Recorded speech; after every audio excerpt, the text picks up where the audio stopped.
Back in the early 90s, before the internet took off, one of the more popular online bulletin board systems was a service called Prodigy. I bought an account on Prodigy so I could join a fraternal interest group and gossip with fellow members around the country. One day, a stranger appeared on our bulletin board. Right away, I knew we were in trouble. This fellow, whose name was Gary, began spouting all kinds of apocalyptic nonsense about worldwide conspiracies, secret societies, and devil worship. At first, we tried to be polite. We questioned his sources, corrected his histories, logically refuted his claims, and tried to behave in a civilized manner. But instead of soothing him, our attention only made him worse. His conspiratorial warnings became urgent, approaching hysteria. He began to threaten people who disagreed with him. To coin a phrase, Gary went all uppercase. But his most urgent warnings weren't about the gays, the Jews, the Rockefellers, or the Illuminati. According to Gary, the greatest enemy of mankind was Santa Claus. Gary claimed to possess a secret numerical formula that proved beyond a shadow of a doubt that Santa Claus was an avatar of the Antichrist. Intrigued, we pressed Gary to reveal his formula. In doing so, we walked right into his trap. We should have known he had a book to sell. I fell for it. I sent him the $15. Less than a week later, the book arrived. Above an ominous photograph of the Washington Monument was emblazoned the title, 666, The Final Warning. Inside this privately printed 494-page monster, Gary reveals a simple geometrical formula, which he claims was developed by the ancient Sumerians. This formula assigns successive products of 6 to each letter of the alphabet. A equals 6, B equals 12, C equals 18, etc. Imagine my dismay when I applied this ancient formula to the name Santa Claus and obtained the blasphemous sum of 666, the biblical number of the beast. I went on Prodigy and reported to the stunned members of our interest group that Gary was right after all. There could be no doubt that according to the unimpeachable wisdom of ancient Samaria, Santa Claus was the Antichrist. I then went on to point out several other names which, when submitted to Gary's formula, also produced the sum 666. Names like St. James, New York, and New Mexico. Soon the bulletin board was filled with discoveries like computer, Boston tea, and most sinister of all, sing karaoke. Gary left us alone after that. I got my $15 worth. But Gary is hardly the first person to connect secret codes to the Bible. People have been looking for Easter eggs in the Bible for hundreds of years. The Hebrew mystical tradition of Kabbalah can be described as a geometrical meditation on the Pentateuch, the first 5 books of the Old Testament. The advent of computers has made the application of numerology to the Bible fast and efficient. The latest spate of Bible searching was instigated by a book published in 1998 by Michael Drosnin, a former Wall Street Journal reporter. His book, The Bible Code, applied a skip cipher in which every nth character in a text is combined to form a message. By applying his skip cipher to the Hebrew text of the Old Testament, Drosnin claimed to have discovered predictions of World War II, the Holocaust, Hiroshima, the assassination of Yitzhak Rabin and both Kennedys, the moon landing, Watergate, the Oklahoma City bombing, the election of Bill Clinton, the death of Princess Di, and the comet that collided with Jupiter. He also found predictions of a giant earthquake in LA, a meteor hitting the Earth, and nuclear Armageddon, all scheduled to occur before the end of the last decade. The Bible Code spent many weeks on the bestseller lists, spawning several sequels and dozens of imitators. The Bible has certainly attracted its share of crackpots, but for the real hardcore egg hunters, nothing can rival the ingenuity, the tenacious scholarship, the stubborn zeal of those who seek the answer to the ultimate literary puzzle, a poisonous conundrum that has squandered fortunes, destroyed careers, and driven healthy, intelligent scholars to the brink of madness and beyond. Who wrote Shakespeare? The essays and books devoted to the Shakespeare authorship problem are sufficient to fill a large library. Several such libraries actually exist. Not even a day-long tutorial, much less an hour lecture, can begin to do justice to this complex, bizarre, and dangerously tantalizing story. Nevertheless, for the unacquainted, I will attempt to summarize the issue in a few paragraphs. The undisputed facts of Shakespeare's life and career could be scribbled on the back of a cocktail napkin. We know for a fact that a man named William Shakespeare was born in 1564 in or around the village of Stratford-upon-Avon. We know that he had a wife and at least 3 children. We know he bought property in Stratford, was involved in several lawsuits with his neighbors, and died there in 1616, aged 52. We also know that during those same years, a man with a last name similar to Shakespeare worked as an actor on the London stage, eventually becoming co-owner of some of the theaters there. We also know that about the same time, a number of most excellent poems and plays were published in London under the name Shakespeare. We do not know for a fact that the landowner in Stratford and the actor in London with a similar last name were one and the same man. We do not know for a fact that either man had anything to do with the poems and the plays. All we know is that those poems and plays have, in the 400 years since their composition, come to be regarded as a pinnacle of Western culture. The works attributed to Shakespeare appear to have been written by a man or woman who knew something about just about everything. They're filled with references to mythology and classic literature, games and sports, war and weapons of war, ships and sailing, the law and legal terminology, court etiquette, statesmanship, horticulture, music, astronomy, medicine, falconry, and, of course, theater. Therein lies the problem.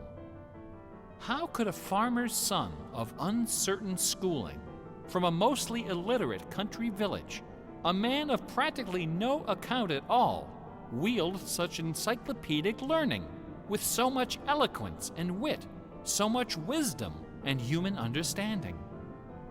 For the first 150 years, nobody questioned the traditional history of the bard. Then, in the late 18th century, Reverend James Wilmot, a distinguished scholar who lived just a few miles north of Stratford, decided to write a biography of the famous playwright.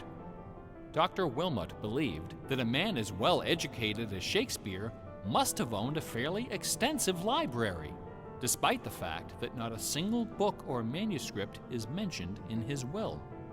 Over the years, he speculated, some of those books must have found their way into local collections.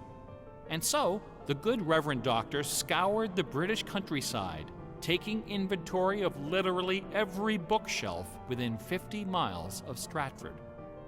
Not a single book from the library of William Shakespeare was discovered. Neither were there found any letters to, from, or about Shakespeare. Furthermore, no references to the folklore, local sayings, or distinctive dialect of the Stratford area could be found in any of Shakespeare's writings. After 4 years of painstaking research, Dr. Wilmot concluded, to his own dismay, that only one person contemporary with Shakespeare of Stratford had ever demonstrated the wide-ranging education and expressive talent needed to compose those poems and plays. That man was the multilingual author, philosopher, and statesman, inventor of the scientific method, chancellor to the courts of Queen Elizabeth and King James, Sir Francis Bacon. Dr. Wilmot never dared to publish his theory, but before he died, he confided it to a friend, James Cowell, who, in 1805, repeated it to a meeting of the Ipswich Philosophical Society. The members of the society were suitably outraged, and the scandalous matter was quickly forgotten. Then, in 1857, a lady from Stratford, Connecticut, published a book called The Philosophy of the Plays of Shakespeare Unfolded. In this book, Miss Delia Bacon, no relation to Francis, claimed that the works of Shakespeare were written by a secret cabal of British nobility, including Sir Walter Raleigh and Sir Philip Sidney, as well as Sir Francis Bacon. Delia Bacon's book electrified the world of letters. Battle lines were drawn between the orthodox Stratfordians and the heretical Baconians. Literary societies and scholarly journals were formed to debate the evidence.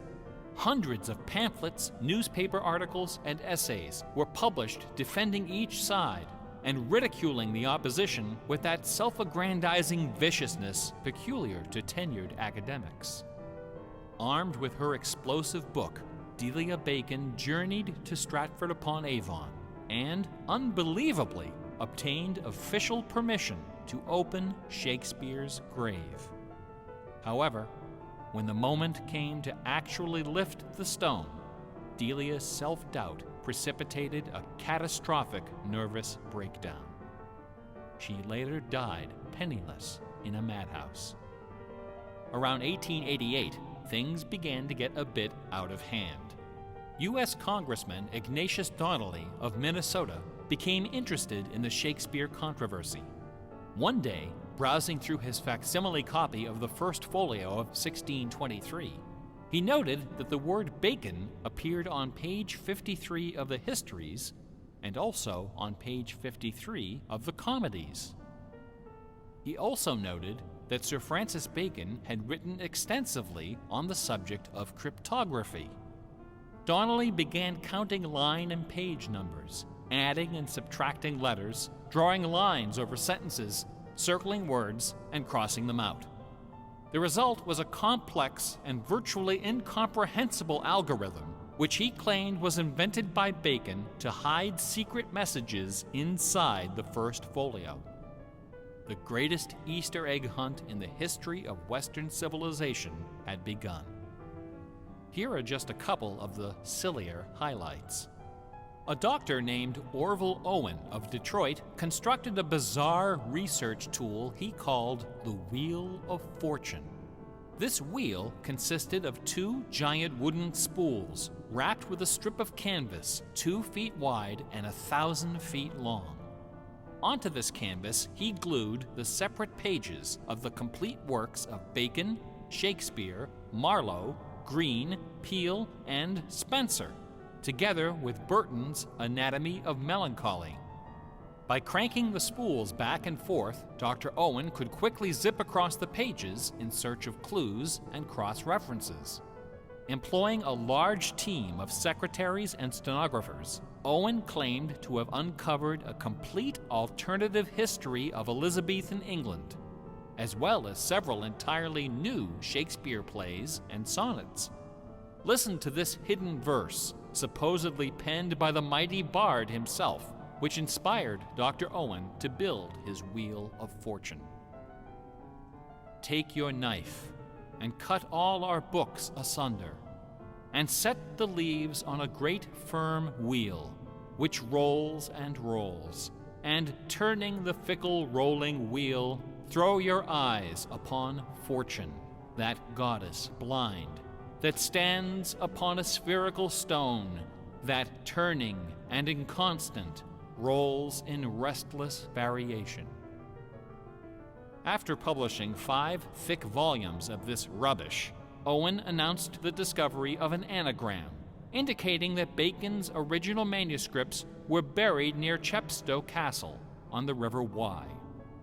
Owen spent the next 15 years and thousands of dollars excavating the bed of the river with boat crews and high explosives. He died before anything was found.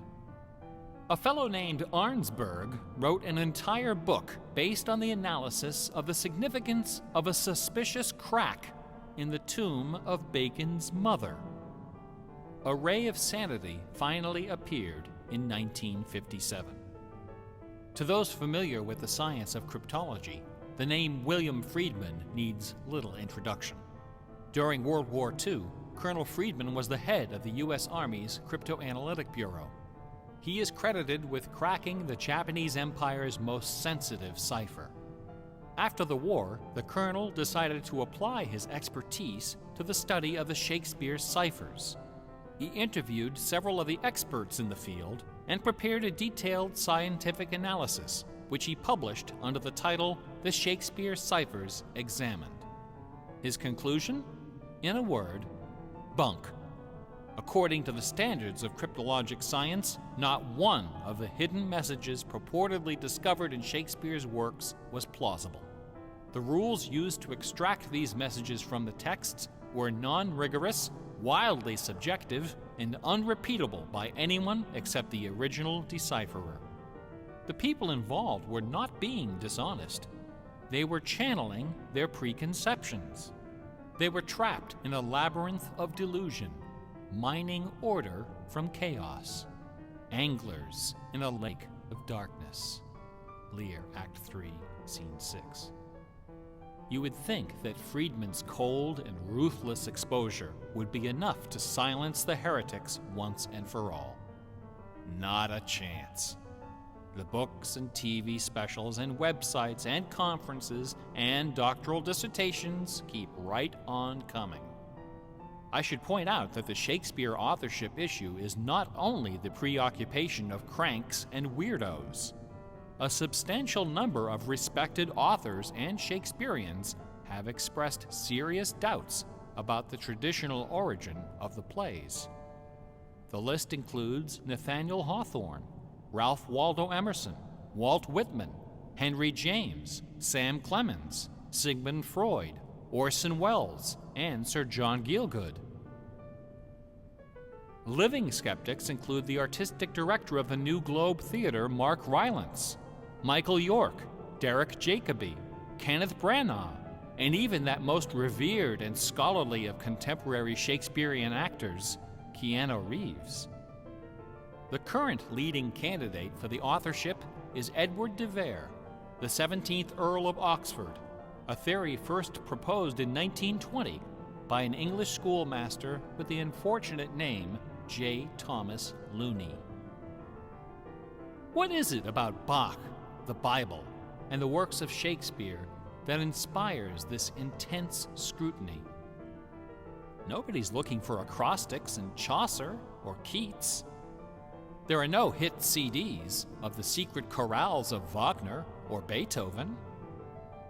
For the answer, we need to recognize the unique roles which the Bible and Shakespeare have played in the development of Western culture.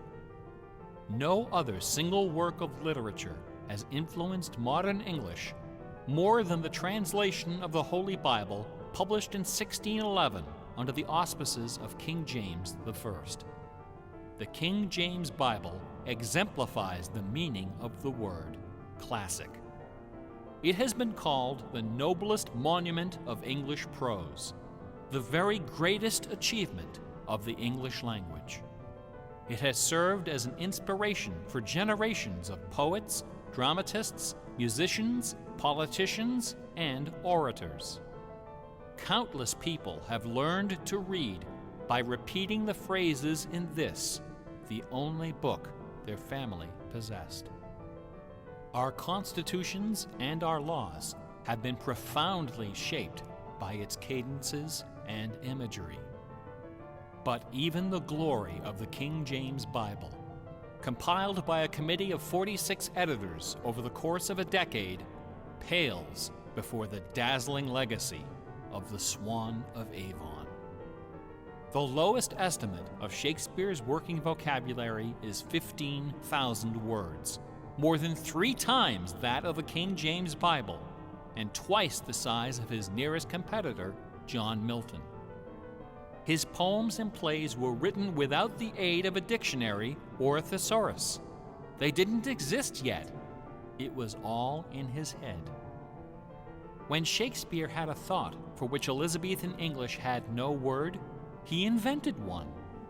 The Oxford English Dictionary lists hundreds of everyday words and phrases which made their first appearance in the pages of the Bard.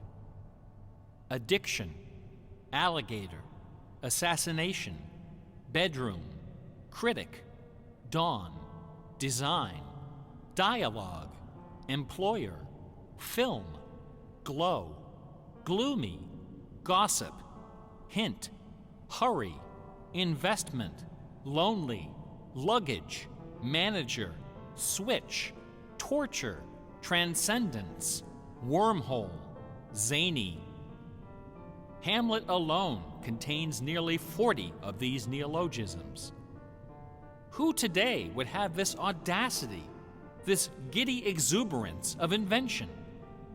Only one other English author even approaches Shakespeare's facility for coining new words: Sir Francis Bacon. In the modern era, the record holder is Charles Dodgson, better known as Lewis Carroll, who, interestingly, also happens to be the second most quoted author in English, after Shakespeare. Everyone has been profoundly molded by the influences of the King James Bible and Shakespeare. Like it or not, all of us peer at the world through the lenses of these great works. They are the primary source documents of modern English thought, the style guides of our minds. Contemplating these dazzling jewels of wisdom and eloquence gives rise to an extraordinary feeling, a potent, rare, and precious emotion with the potential to completely upset your life. An emotion powerful enough to make a man abandon his wife and children, forfeit career and reputation, lay down his possessions, and follow his heart without questioning.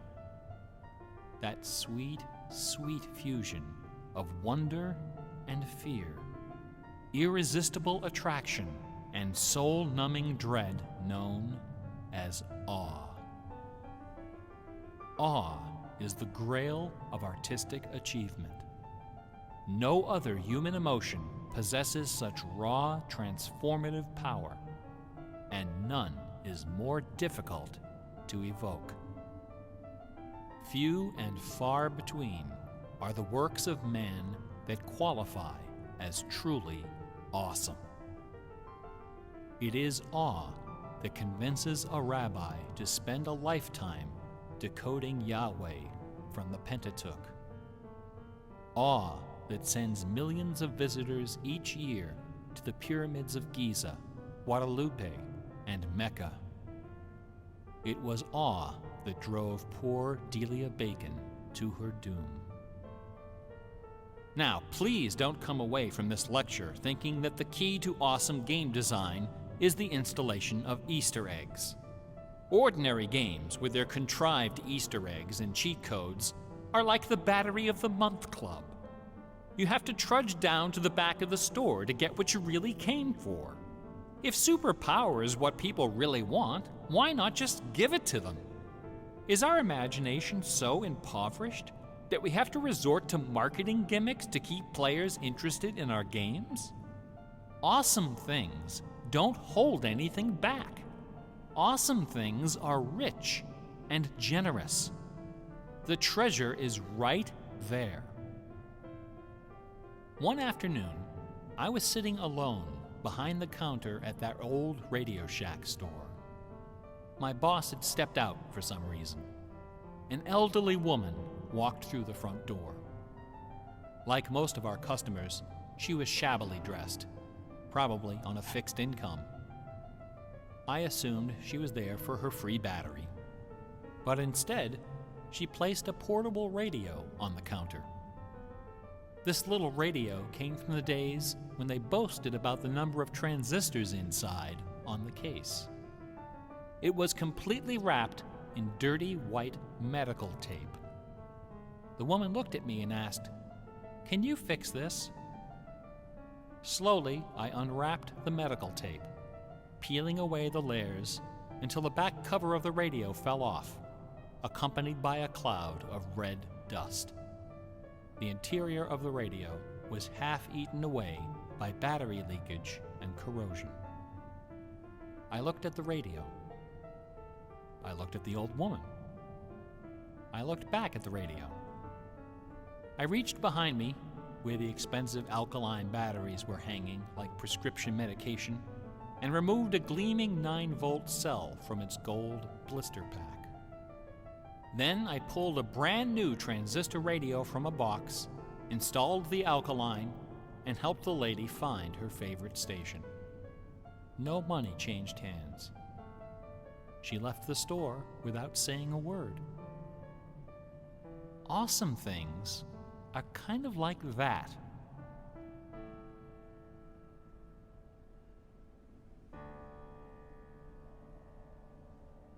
Bach offered his students very specific insight into the source of awe. In addition to B-A-C-H, 2 other sets of initials are also associated with Bach's music. These initials are not hidden in the notes. Instead, they're scrawled right across the top of the manuscript for the whole world to see. The initials are S-D-G and J-J.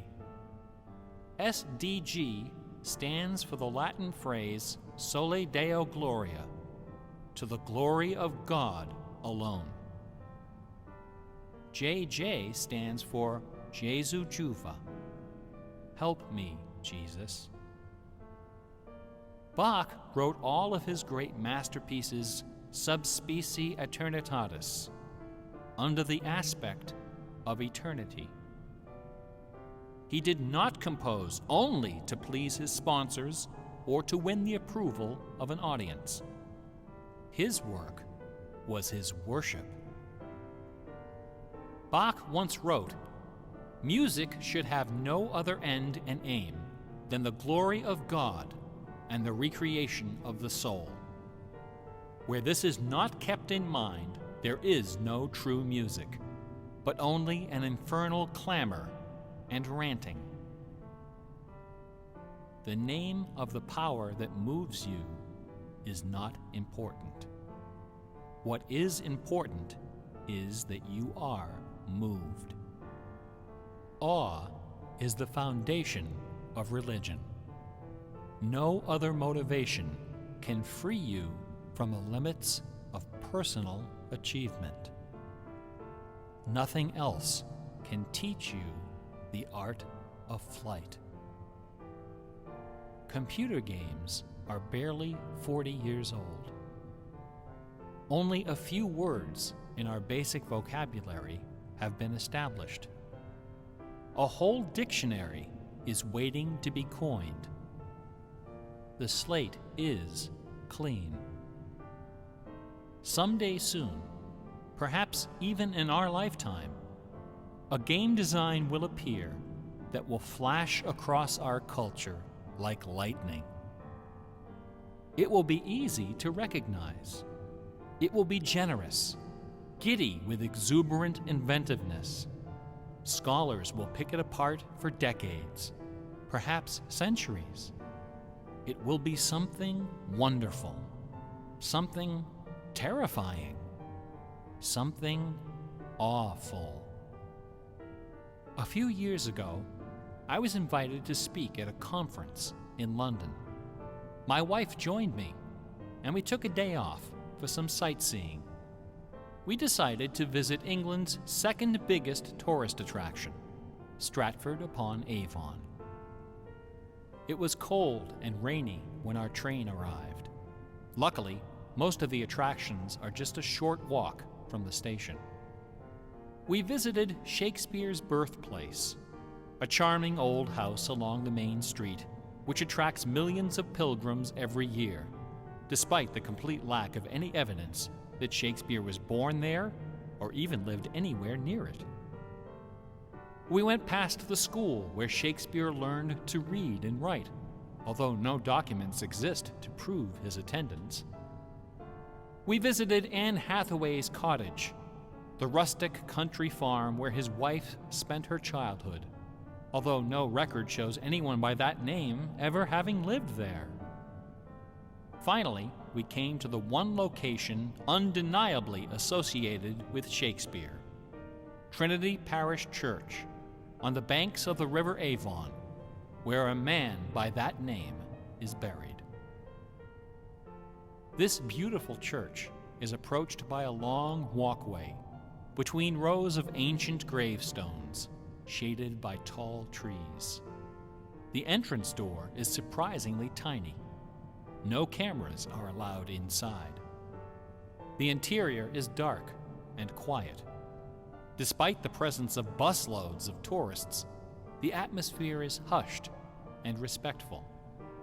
A few people are seated in the pews, deep in prayer. An aisle leads up the center of the church.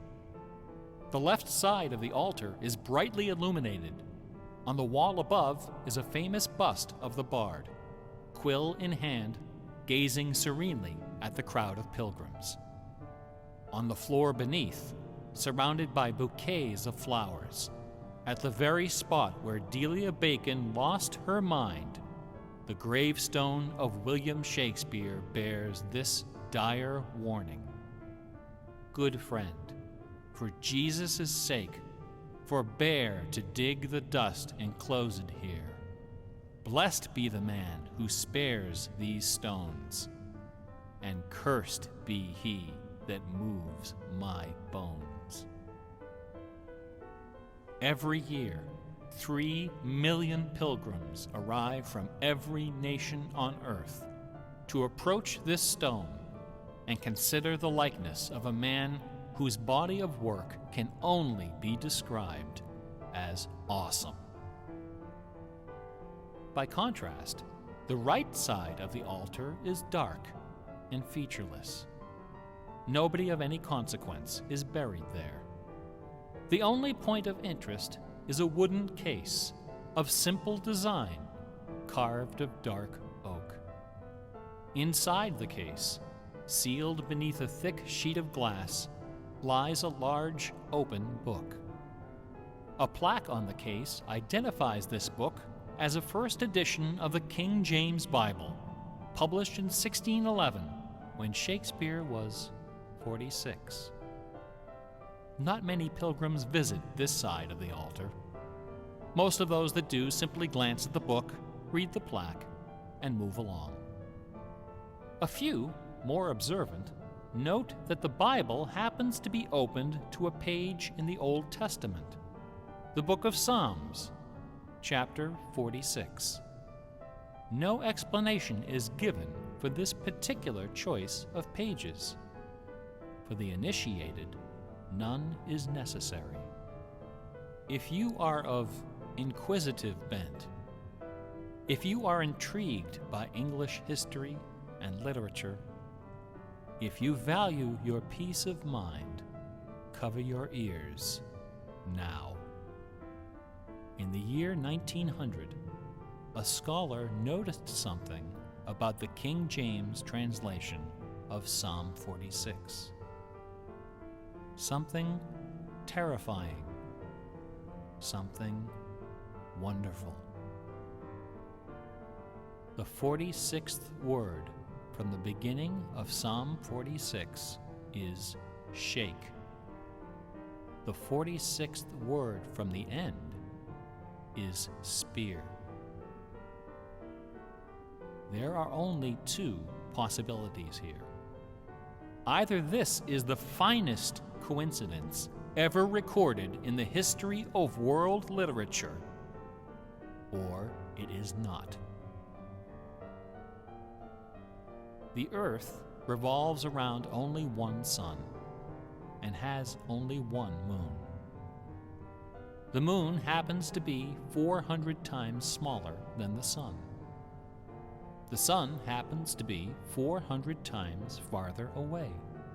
And the apparent paths of the moon and sun in our sky happen to intersect exactly twice every month, which means that every now and then, at long yet precisely predictable intervals, the lunar disk slips across the face of the sun and just barely conceals it for a few wonderful, terrible minutes. A fine coincidence, no? In June of 1977, a little man with divergent eyes and a talent for mischief ascended a hilltop in the British village of Ampthill. At the summit of this hill is a tall, slender cross, a memorial to Catherine of Aragon, the first wife of Henry VIII. The sun, high in the south, cast the shadow of the cross upon the grassy hillside. At exactly 12 noon, the man removed from his pocket a bar magnet. He turned the magnet so its north pole was facing south and buried it under the shadow of the cross. 2 years later, a few hours before the publication of his first book, the man returned to that hillside, this time in the dead of night. He used a compass to locate the magnet he had buried.